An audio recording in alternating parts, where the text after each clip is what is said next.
Quick disclaimer, there's some brief but very specific adult stuff this week. Check out the post on mythpodcast.com for more info. This week, on Myths and Legends, we're back in Egyptian mythology with the conflict between Horus and Set for dominion over Egypt. You'll see what you can put in your enemy's food to humiliate him in front of his friends. And whatever you're thinking, it's way worse. The creature this week is Vegetable Man from West Virginia. And you'll see why you want to eat your vegetables before your vegetables eat you.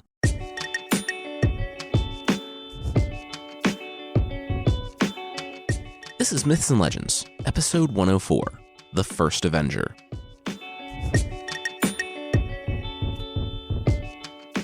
This is a podcast where I tell stories from mythology and folklore.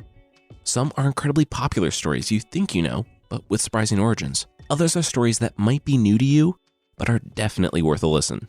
Hey everybody, Spotify is making it easy for you to stream Myths and Legends, and others like it, on your mobile device, desktop app, and smart speaker. Simply open the app, click on the Browse channel, and then click on the Podcast section. You can stay thoroughly entertained during your commute to work, that drive home, and your downtime, now thanks to Spotify.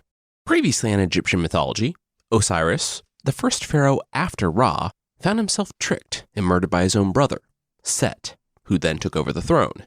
Posthumously reassembled and briefly brought back to life, Osiris managed to conceive a son, Horus, with his wife, Isis. The boy was raised in secret until Isis challenged Set's right to rule at the Council of the Gods. By tricking her brother-in-law, she secured the throne for her son when he came of age, and Set finally fled to the south with his followers. I know I say this all the time, but there really is no one official version of these myths. Even more than most, these are just all over the place. Basically, everything we talk about from today is from Egyptian mythology. Somewhere. Just from different versions out there. I've stitched them together to give a more complete picture of the Horus versus Set conflict. But just keep that in mind if you decide to dive into Egyptian mythology yourself. And the idea that Horus would take his father's throne, while it might not seem like such a big deal today, was actually pretty groundbreaking. Remember, Ra was essentially tricked into giving up his throne, so there weren't any rules for succession. It boiled down to two options, Set or Horus. Set was Osiris's older brother, and yes, was a bad guy, but also slew the Serpent of Darkness on a daily basis to protect humans and gods alike, so he had some merit. Horus, on the other hand, was an untested child, Osiris's son. If not for millennia of primogeniture drilled into our collective minds, I can't imagine anyone really thinking Horus was a good fit for the job. Still, he prevailed and took the throne. In some versions, Isis tricked Set. In others, the Sky Mother threatened to merge the sky and the earth in eternal and undying flames if Horus was not named king after his father. You know, tomato, tomato. Anyway, that's what happened. Horus was named king by the Council of the Gods. And Set? Well, Set was not happy about it at all.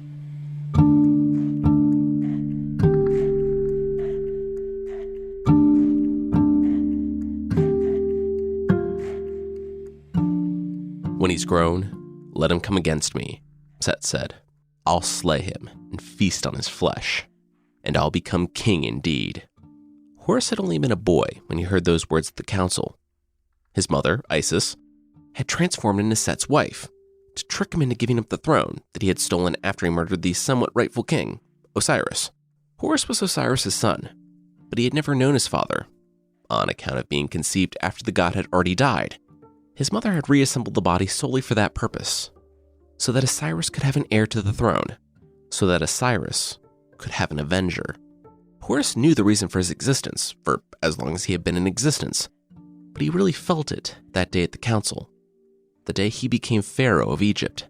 Set had fled at that moment to the south of Egypt, to a land that would be more receptive to him. Horus had also left.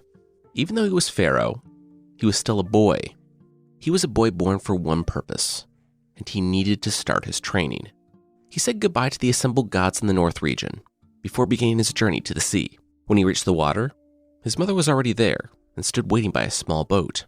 Horus sneered, and squinted into the distance behind her. Was that an island? Horus didn't recall an island being so close to the harbor before. Well, it was. It was the island of Chemis, his birthplace. He'd heard about it before, but he'd never seen it. That was probably because it moved. It was the one place Set wouldn't be able to get to him, because it would set adrift in the ocean, and it wouldn't return until he was ready. Isis pushed the boat into the water and began rowing. Horus watched as the island grew. The boat drifted past the reeds and finally beached on the island's sand. Isis explained that everyone knew the war with Set was coming, and Horus was the only one who could stop the evil god, though not as he was. The next time she saw him, Horus would be ready. It might be months, it might be years, but when he returned, he'd be able to truly take his place on the throne and defend his rule against Set. Horus looked at his mother's face. He didn't want to just defend against Set. He wanted to destroy him. Isis smiled. That day would come. But on that day, Horus wouldn't fight alone. He would be there. Who? Horus asked, his eyes following his mother's hand as she stretched her arm inland. There would be a fire burning there. Horus would see. Isis embraced Horus and let him go become the man he was destined to be. Horus crept through the forest before registering a crackling up ahead. Through the leaves, a man sat feeding a fire. It was the only other person he had seen on this island so far. Cautiously, he parted the leaves, and a look of shock spread across his face. There, by the fire, was a man, or parts of a man. He had clearly been torn apart and stitched back together. The man turned to Horus and pursed his lips.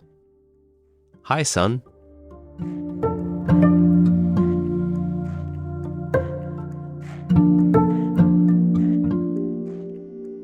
Osiris, despite having been betrayed and murdered by his brother, torn to pieces, reassembled and briefly brought back to life before dying again, sometimes got his hands on a couple of day passes out of the Duat, or the realm of the dead. I mean, he was king of the realm of the dead, having been the first mummy and the most high-profile god to be sent there at the time. So, like your boss that comes in at 10 and leaves at 3, no one can really say anything. Osiris can apparently take short trips to the land of the living. Think of him like one of the spirit Jedis that can exist in our world for a time. He's not back completely, but he can do some things. For instance, he can train his son on a relentless quest for vengeance over his own death. Like I said, Horus knew the reason he'd been born. He knew his destiny, and he was ready to get started. Neither party really needed to exchange words. And so, Horus's training began. Instead of a fun little green backpack guy teaching you how to do flips and use the Force and stuff, Horus had his dour ghost dad, who looked like a Frankenstein pharaoh. And I know Frankenstein is the name of the scientist and not the monster. Please don't send me an email. Anyway, weeks, months, or years passed like this. I'm not exactly sure. But Horus trained nonstop. He didn't even notice the time passing. He learned to use all manner of weapons, how to fight without weapons, how to turn into animals, and how to use a staggering amount of magic. Finally, one day, Osiris sat with his son, asking him what the noblest thing a man could do was. Even if Horus had another opinion, he could read the room, and he knew the right thing to say. He replied that the noblest thing a man could do was to avenge his father and mother for the evil done to them. Osiris didn't stop there. He asked his son what creature would be the most useful to take into battle. Horus didn't wait before he spat back. "Horse." Wrong. You're wrong," Osiris replied. The right answer was lion. A lion would be of greater assistance in battle than a horse. "Oh yeah," Horus replied. "It would be if a man needed assistance." With that mic drop, he then fell to thud, and all the trees shuddered at once. Horus reached for his weapon and looked to his father, but the Frankenstein ghost dad was smiling. Horus's training was complete. The time had come for him to lead his followers into battle against Set, except Horus was confused. His followers? His father nodded and motioned to the beach. "Yep, go have a look." Horus took a few steps and then turned to look back to his father for reassurance. But Osiris was gone. His time in the world of the living was over, and he returned to the land of the dead to prepare for that final battle against Set. Horus walked out to see the gods standing before the assembled group of men and women, all ready to fight Set on his behalf. Isis looked on her son with pride. He was now ready to take his place on the throne. He was now ready to avenge his father's murder.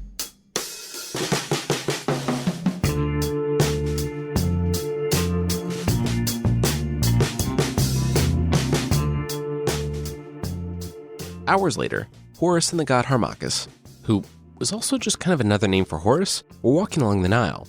Harmachis explained to Horus that he had magic, and with Horus's power, he could look into Horus's eyes and see his future, and know things that he could not otherwise know. Horus agreed, and Harmachis started chanting, placing his fingers on Horus's temples. The god's eyes shined like the sun, and Harmachis looked into them. He inspected Horus's future. He was actually having a really hard time finding Set at all. He was just seeing a giant black pig hiding in the reeds. Did that ring any bells? A giant black boar attacking him from the reeds? No? Oh, well, here's something else. I'm seeing you and some other guy staring into your glowing eyes. Oh, wait a second. Is that me? That's me! Harmachis looked into the reeds and saw a giant black pig snorting.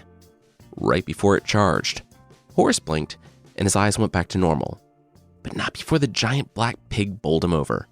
It was when he was on his back that he saw, for the first time in years, for the first time since he had become Pharaoh and the man threatened his life, that he saw his uncle, Set, standing over him. Oh, he was the pig! That makes sense, Harmachis uttered, and then ran frantically for help. Horus was paralyzed in fear as Set looked him up and down. He expected better from a son of Osiris, the rightful pharaoh. Well, at least now Set knew how they were going to locate him. The nail on Set's right thumb grew. It grew long and sharp. Set grabbed him by the hair and pulled him close. By the time the other gods came to Horus's aid, Set had already made his escape. They looked on Horus, hand covering the bloody, gaping hole where his left eye had been. The war had begun, and Set had won the first battle.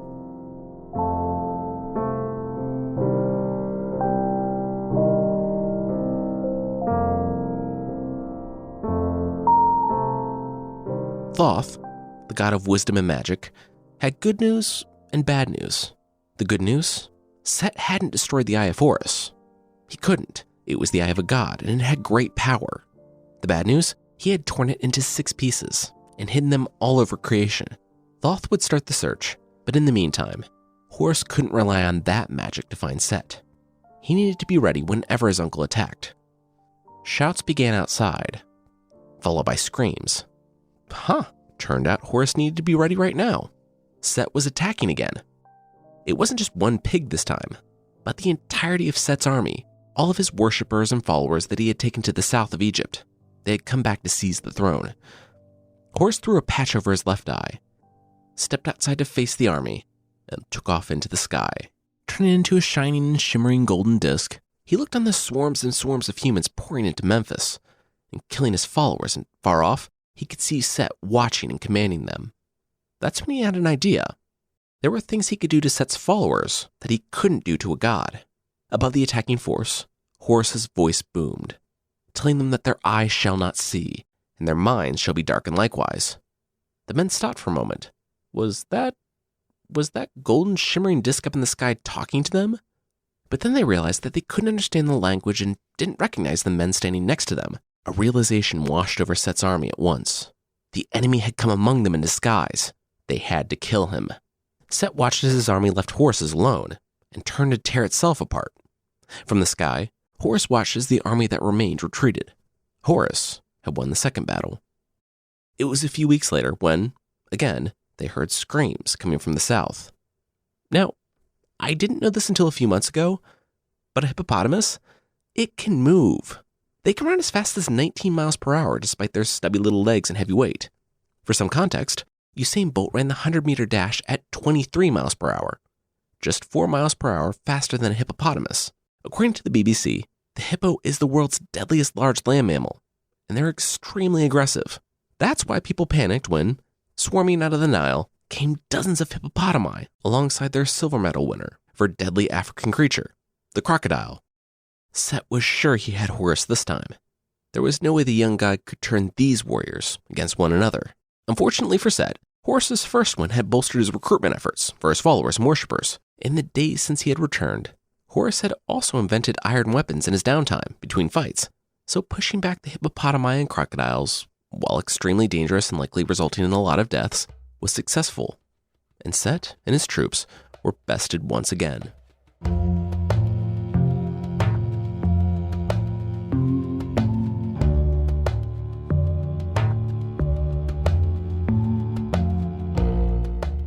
We'll watch this war go on and on, but that will be right after this.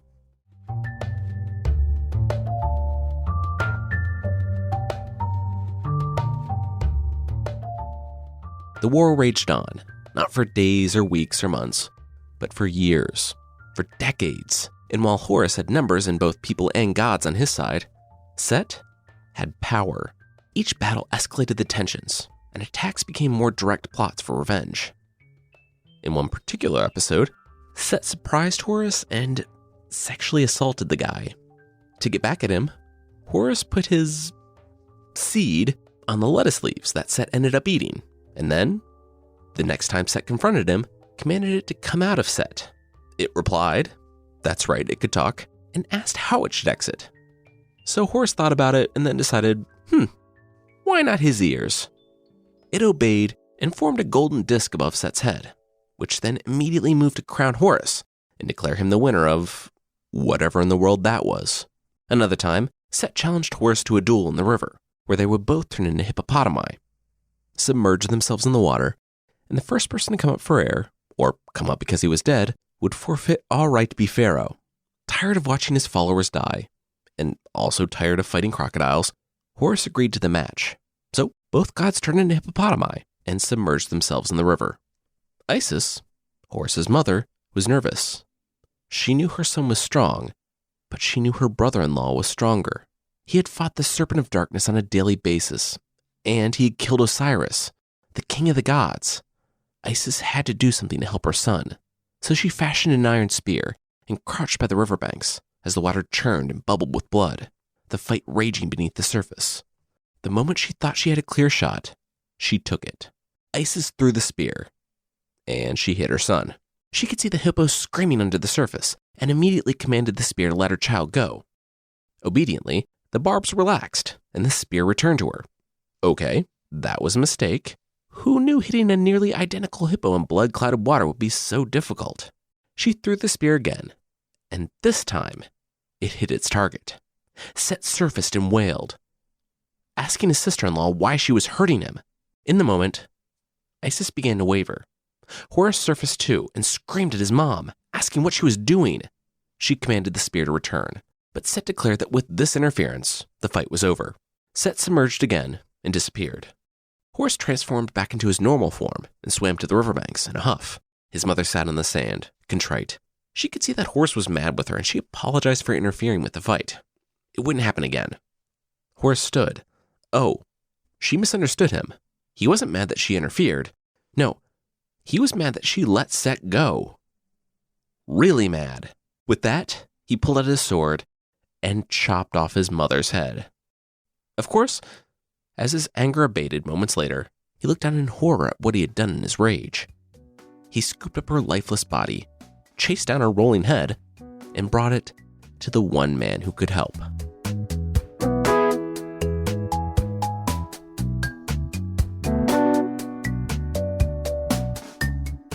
When Thoth looked on the head and body of Isis, he agreed. Yeah, this was a doozy. She was probably already on her way to the land of the dead, so he couldn't just put her head back on her body and voila, this wasn't a grim fairy tale. No, at this stage, the situation required a bit more finesse. It required a cow head. 10 minutes and one decapitated cow later, Isis sat up on the table, bellowed, narrowed her cow eyes at her son, and announced that she didn't want to talk about it. And this is the explanation for the cow head headdresses Isis is often depicted as wearing. Anyway, the war for the throne continued up and down the Nile. Sometimes Horus attacked Set. Sometimes Set attacked Horus, but neither was able to strike a decisive blow until the Battle of the Stinking Head.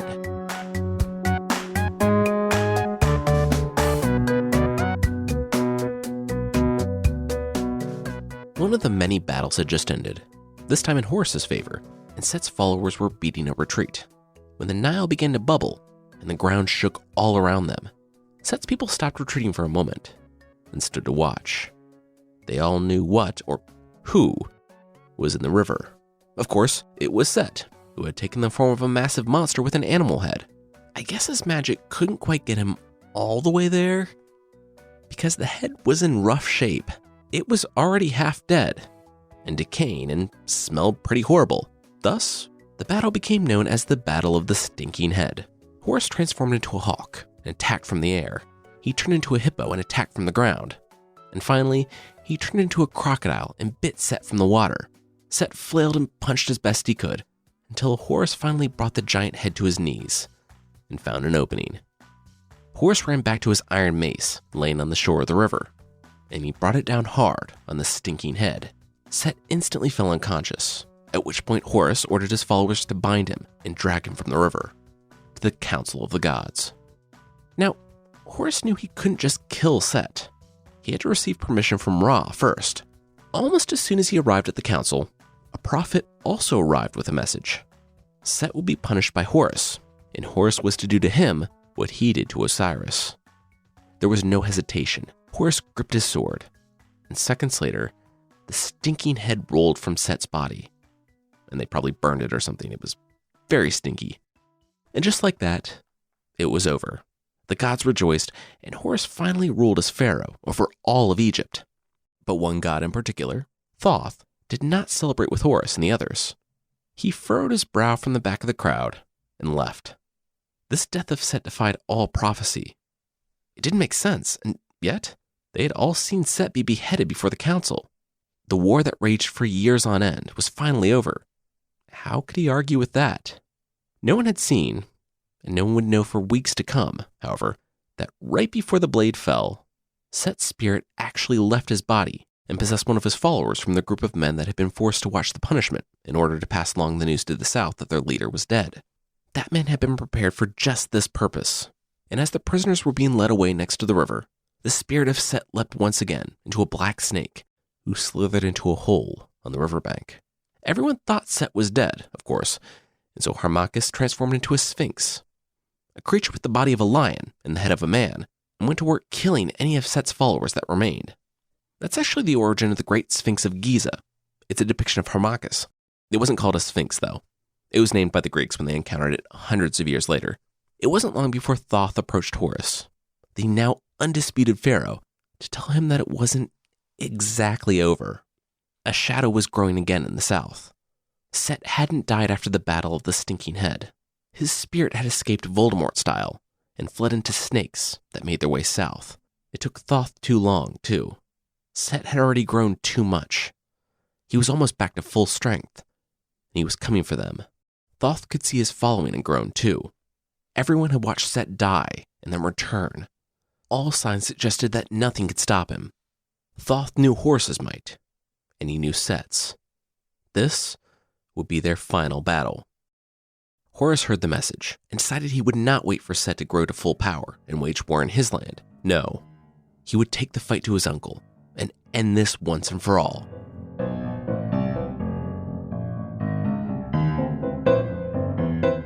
There was no way a force the size of Horus's could move quietly down the river.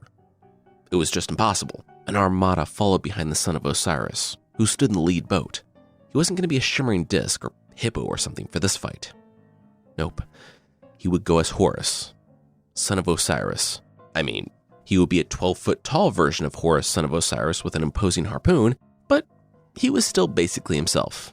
Set, apparently, had not chosen that game plan, because there, on the island ahead, stood a massive red hippo, flanked and backed by Set's followers. The hippo roared and Horus leapt. The final battle had begun.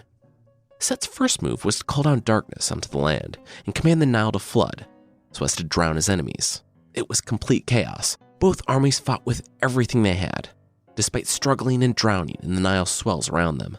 The sporting gods battled in the Nile, and 12-foot tall Horus with his 30-foot-long spear grappled with Set.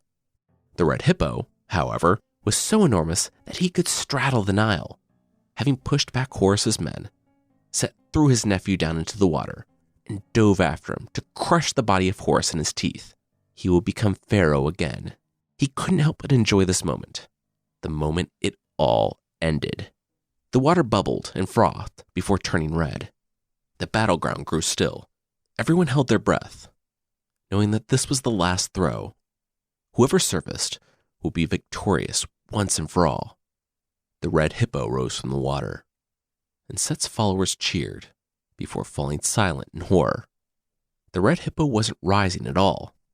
He was being pushed by a spear lodged in his brain. Horus was victorious. Set, the evil one, was dead. Horus knew Set hadn't been expecting his demise. When he went in for the kill, there was no way that he would have had enough time to transfer his consciousness to another host. His uncle was dead, and the battle for Egypt was over.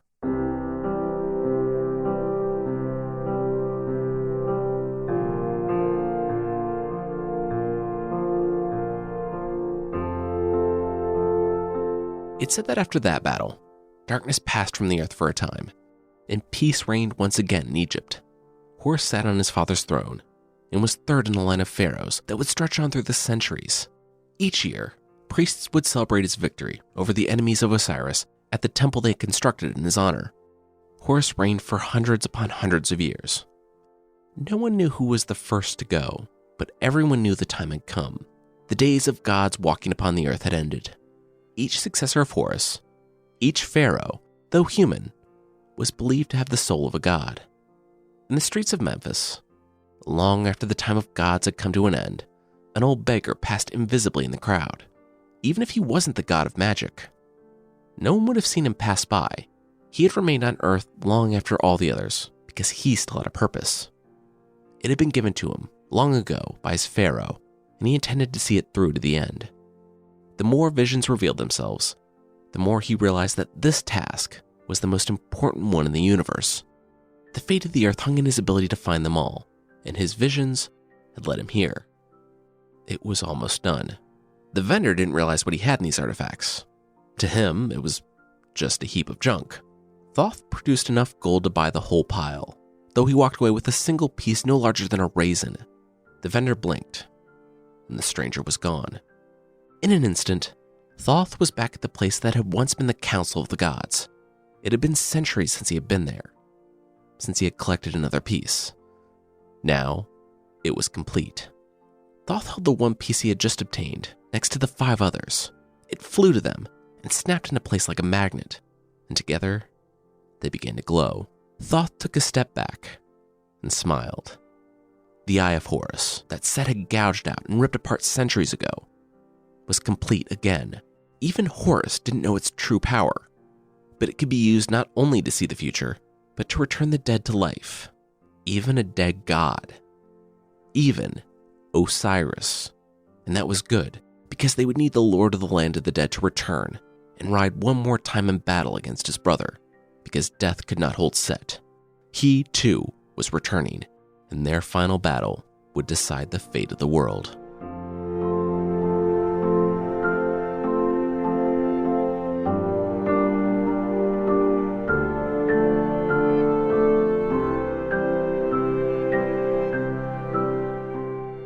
Of course, we are in no way done with Egyptian mythology, so don't worry. It just made sense to talk about the end of the time of the gods in this episode, because it relates to the Horus-Set conflict. But we will do more episodes on Egyptian mythology. I can kind of elaborate on it a little bit now, but these myths are all over the place, even by myth standards. For instance, the Eye of Horus. Aside from the jackal-headed Anubis, the eye might be the single most identifiable thing from Egyptian mythology. Well, in some versions, he doesn't lose it. In some, he loses both eyes, but they are restored by another god. In some, he loses the left and others the right. In some, he uses it to bring his dad back. In others, he just plants it and grows a tree. And that's just one example. Anyway, next week, we're telling the stories of Renard the Fox from European folklore. It's like if George R.R. Martin, the writer of the Game of Thrones books, decided to reboot the Redwall universe. It's amazing. I want to say thanks to McDougal, Nat844748, Shroud of Sin City, Freddie Frothin, Myths and Legends. I don't know how they got that name, but, good for them. Caitlin568, Myth's biggest fan. It's official. Amber Rose 91, Mo Jeffs, Lily DeValley, DDugio, Gman00, Hiberian, Orange Computer, and Griffin Bros for the reviews on Apple Podcasts. If you'd like to leave a review, Apple Podcasts is still the best place, and you can find the show there at apple.mythpodcast.com. And yes, there is also a membership thing on the site. For less than the price of a cardboard cat turntable, it's a scratching post that's also a turntable, which is either a brilliant idea or really, really bad. You can get extra episodes, source pack ebooks, and ad-free versions of the show that won't awaken a creative desire in your cat, but also maybe get them out of the house for a few nights a week to do some DJing. Anyway, check out support.mythpodcast.com for more info on the membership.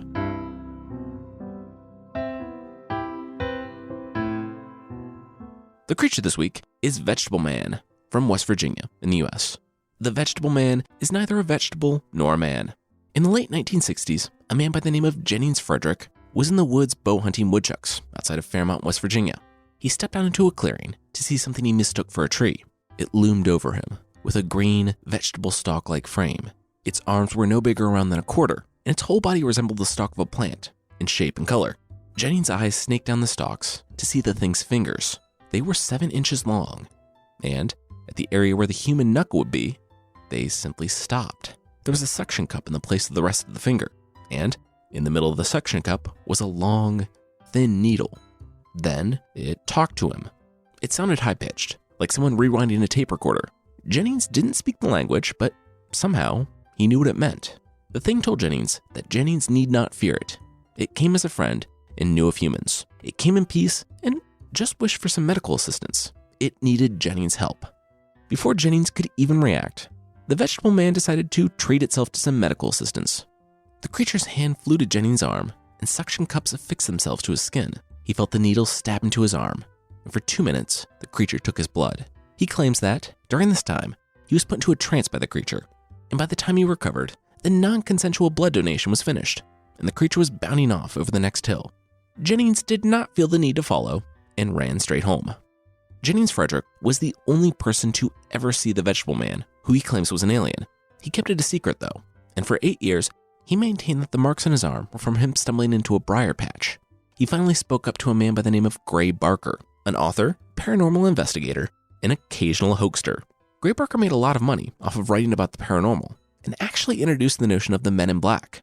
He published the Vegetable Man story in a newsletter, and the rest was history, or pseudo-history. Whatever we call the second-hand, almost a decade-old account of a vegetable man in the newsletter of a paranormal investigator, an occasional hoaxer.